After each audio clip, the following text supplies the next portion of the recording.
Saludos, mi nombre es Albelis Colmenares, abogada, participante de la unidad curricular Sistemas Sancionatorios Especiales de la Facultad de Especialización de Ciencias Penales y Criminológicas de la Universidad Yacambú. En esta oportunidad les voy a conversar un poco sobre la resolución alternativas de conflicto, mejor conocidas como las RAC.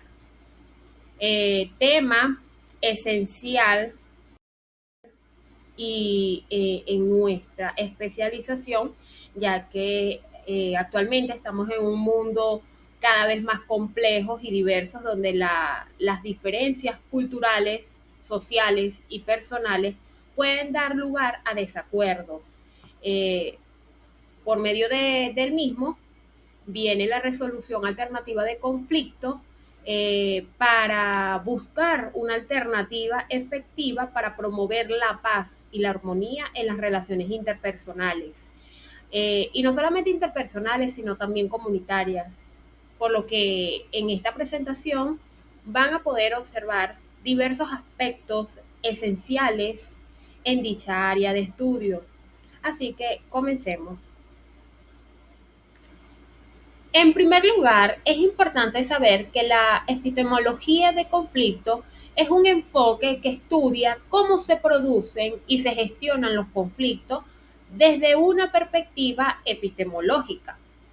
Cuando hablamos de epistemología, la misma es la rama de la filosofía que se encarga del estudio del conocimiento. Es decir, que examina cómo llegamos a conocer lo que conocemos y cuáles son los fundamentos de nuestras creencias y afirmaciones sobre el mundo.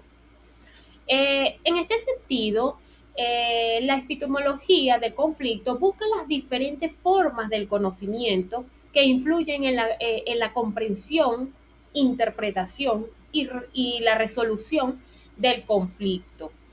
Este énfasis o este enfoque pone énfasis en la pluralidad de conocimiento y en cómo las distintas visiones del mundo, experiencias y contextos culturales de las partes involucradas eh, eh, pueden llevar a un malentendido o simplemente generar tensiones en las partes.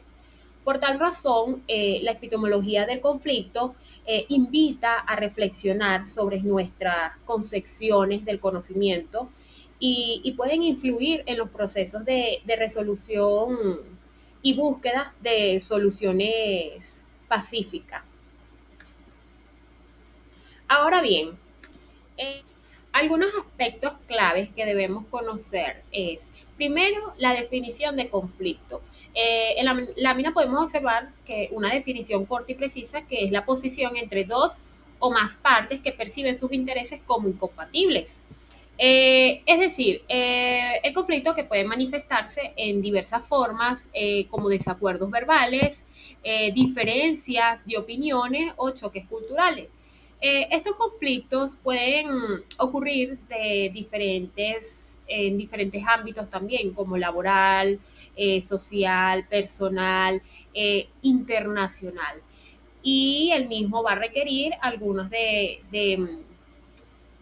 los medios alternativos como son la negociación, la conciliación o el arbitraje, para poder solventar o buscar una solución satisfactoria entre ambas partes involucradas en ese conflicto. Otro aspecto clave que debemos conocer son las perspectivas epistemológicas del conflicto. Allí se abordan, digamos, varios puntos y algunas principales perspectivas que voy a mencionar son el constructivismo, que esta perspectiva sostiene que el conflicto es una construcción social. ¿Qué quiero decir con esto? Que las percepciones, significados y narrativas que las personas tienen sobre el conflicto son fundamentales para su entendimiento. Otra perspectiva, otra perspectiva es la teoría crítica, donde se analizan las estructuras de poder que dan forma a los conflictos. Es decir, se enfoca en las relaciones de dominio y opresión, que buscan no solo entender el conflicto, sino transformar las condiciones que lo generan. La siguiente perspectiva es la del realismo. ¿Qué significa esta?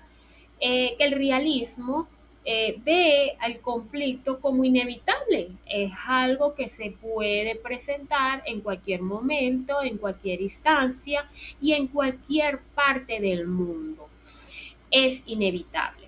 Entonces, esta teoría o esta perspectiva del realismo hace entender que el conflicto es inevitable y él mismo busca maximizar su seguridad y poder en los estados. Esto más que todo es cuando se involucran, digamos, indiferencias políticas e internacionales. Entonces, otra perspectiva es la del positivismo. Este busca o se enfoca en el uso de métodos científicos, estadísticos, cuantitativos para poder estudiar el conflicto. Aquí se utilizan muchas estadísticas, datos y soluciones matemáticas. Eh, Otro enfoque es el interdisciplinario. Este enfoque señala que se deben de integrar diversas disciplinas como la sociología, la antropología, la ciencia política. Eh, Todas estas disciplinas se deben de relacionar o integrar para poder ofrecer una comprensión más completa de la naturaleza del conflicto y sus soluciones. Está también la teoría de la paz, que esta perspectiva no solamente busca entender el conflicto, sino contribuir en una paz duradera para un Estado que requiere justicia y desarrollo de equidad. Otro aspecto clave que debemos de conocer es la metodología para la resolución de conflictos. Aquí se desengloba lo que es la mediación, que es cuando interviene un tercero, que este tercero es neutral, que facilita la comunicación entre las partes para poderle ayudar a alcanzar un acuerdo, es decir, que se basa en el diálogo y el entendimiento mutuo. La siguiente es el arbitraje. Es similar a la mediación, pero en este caso el tercero es conocido como el árbitro. Este toma la decisión vinculante para ambas partes. En este sentido, se puede decir entonces que es un proceso más formal y se utiliza frecuentemente en los casos comerciales, ¿no? En las disputas comerciales. Tenemos la negociación. Es cuando las partes involucradas discuten directamente para tratar de llegar a un acuerdo. Es fundamental en esta negociación que haya voluntad y buena fe por ambas partes para poder llegar a un resultado satisfactorio. De lo anterior, puedo decir que se encuentra, esta metodología se puede encontrar establecido en el artículo 258 de la Constitución de la República Bolivariana de Venezuela, en nuestra ley suprema.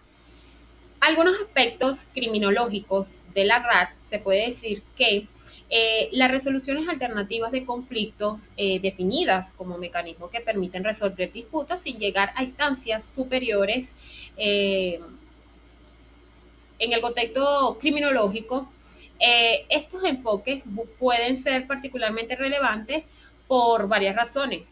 Uno, para la prevención del delito, ya que puede ser una estrategia efectiva para abordar las causas subyacentes del comportamiento delictivo, promoviendo el diálogo, la conciliación y a su vez aborda el conflicto antes de que escale a una conducta delictiva. Es decir, que se puede o se ayuda a contribuir a la prevención del delito. Otro aspecto es la reducción de la carga judicial. Esto quiere decir que las resoluciones alternativas de conflicto pueden ayudar a desviar casos en tribunales, lo que reduciría la carga sobre el sistema judicial, es decir, desahogar. Eh, y no solamente desahogar, sino que el mismo es beneficioso en el contexto donde el sistema penal está sobrecargado y no puede atender adecuadamente todos los casos. Otro aspecto importante es la restauración de las relaciones. ¿Qué quiero decir con esto? Que por medio de las RAC se puede facilitar el diálogo entre las partes involucradas en un conflicto. Es decir, se ayuda a restaurar las relaciones y a fomentar un sentido de pertinencia, lo que a su vez puede reducir la recurrencia delictiva en las comunidades. En resumen, puedo decir que las resoluciones alternativas del conflicto abarcan múltiples dimensiones que pueden tener un impacto significativo en la criminología. ¿Por qué? Ya que la implementación efectiva de estas alternativas puede contribuir a un enfoque más holístico y menos punitivo para poder abordar estos conflictos y comportamientos delictivos en sociedades. En la presente lámina podemos observar algunos autores, tres autores con sus perspectivas críticas sobre las resoluciones alternativas de conflicto. Tenemos a Héctor José Araque en su estudio sobre la mediación y conciliación en el derecho venezolano, año 2010. Él enfatiza la importancia de la mediación y conciliación como método efectivo para la resolución de conflictos, pero critica en ese estudio la falta de promoción y la capacitación en estos métodos dentro del sistema judicial venezolano, argumentando que esto limita el acceso a la justicia y produce un sistema judicial saturado. ¿Qué quiere decir con esto? Que muchas veces llevamos casos a últimas instancias cuando pudieran haberse resolvido por medio de estas alternativas de resolución de conflicto. Entonces, él sugiere una promoción y capacitación en las mismas para que evitemos saturar al sistema judicial venezolano. Otra autora es María Alejandra Hernández en su estudio La resolución de conflicto, un enfoque desde la práctica. Ella se enfoca en las limitaciones que enfrenta la implementación de las RAC, pero en ese estudio indica sobre la desconfianza en el sistema judicial, lo que permite o no permite el desarrollo y el buen uso de las alternativas de resolución de conflicto. Y tenemos otro actor que es José Manuel Rodríguez en su estudio Conflictos legales y su resolución, un estudio crítico de la mediación en Venezuela en el año 2021. Rodríguez hace un análisis comparativo entre el modelo venezolano y otros modelos latinoamericanos. En este estudio argumenta que a pesar de las disposiciones legales, la realidad institucional en Venezuela no favorece la implementación de métodos alternativos. Es decir, que aboga por una reforma integral que incluya la capacitación de funcionarios y a la población en general.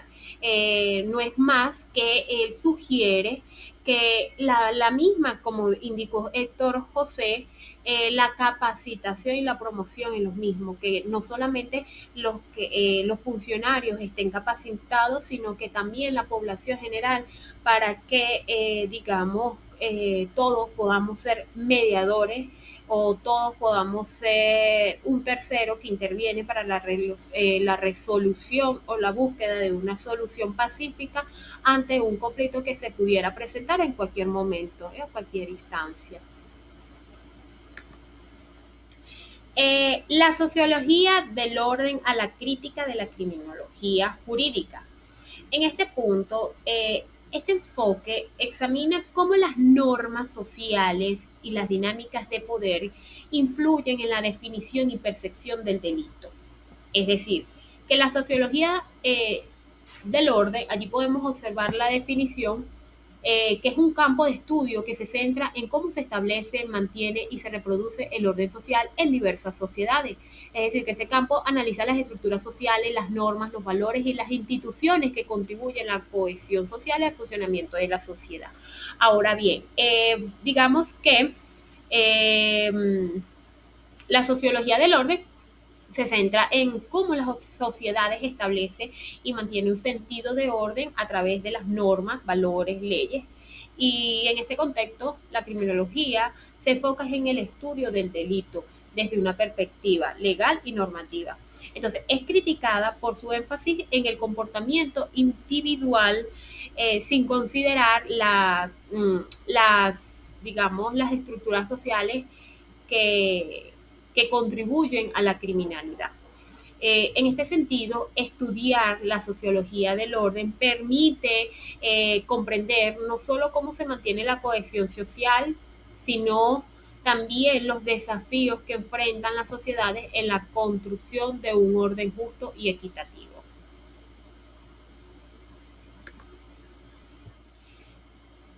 En la presente lámina podemos observar un video donde se habla de varios sociólogos que en la primera mitad del siglo XX desarrollaron enfoques innovadores, donde estudiaron la sociedad específicamente en el contexto urbano.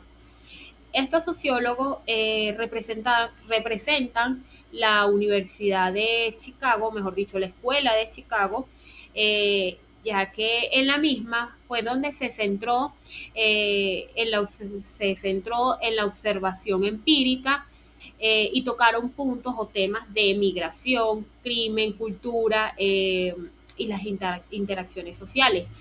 Uno de los principales legados es el enfoque de la teoría urbana, eh, donde consideran que el mismo entorno afecta la conducta humana. Por otro lado, debemos de saber o conocer qué es el interaccionismo. El interaccionismo es una corriente teórica que se deriva de las ideas de la Escuela de Chicago, particularmente del trabajo de Georgie Harry y Herbert. Este enfoque se centró en el significado de las personas que contribuyen a las interacciones sociales. Es decir, que esta escuela de Chicago sentó las bases para el desarrollo del interaccionismo simbólico, que estudia cómo los significados y símbolos compartidos en las interacciones cotidianas influyen en la conducta y en la organización social. Finalmente, tenemos un último punto que es el abolicionismo. Es un que se puede definir como un movimiento social y político que se centra en la transformación social y en la defensa de la dignidad humana. ¿Qué quiere decir con esto? Que el mismo impulsa las ideas de libertad, de igualdad y de derechos humanos. En conclusión, puedo decir que implantar y fortalecer las resoluciones alternativas de conflicto en nuestro territorio venezolano, en nuestra Venezuela, es esencial para el desarrollo social y político de nuestro país. En este sentido, la Escuela de Chicago, el interaccionismo y el abolicionismo ofrecen teorías y prácticas que pueden enriquecer estas iniciativas, promoviendo un enfoque más integral y humano en la restauración del tejido social. ¿Por qué? Porque por medio del mismo tenemos una mayor comprensión y una aplicación de estas herramientas, en virtud que Venezuela pueda avanzar hacia un futuro donde los conflictos se puedan gestionar de manera pacífica y constructiva. Espero que le haya gustado esta explicación. Muchísimas gracias.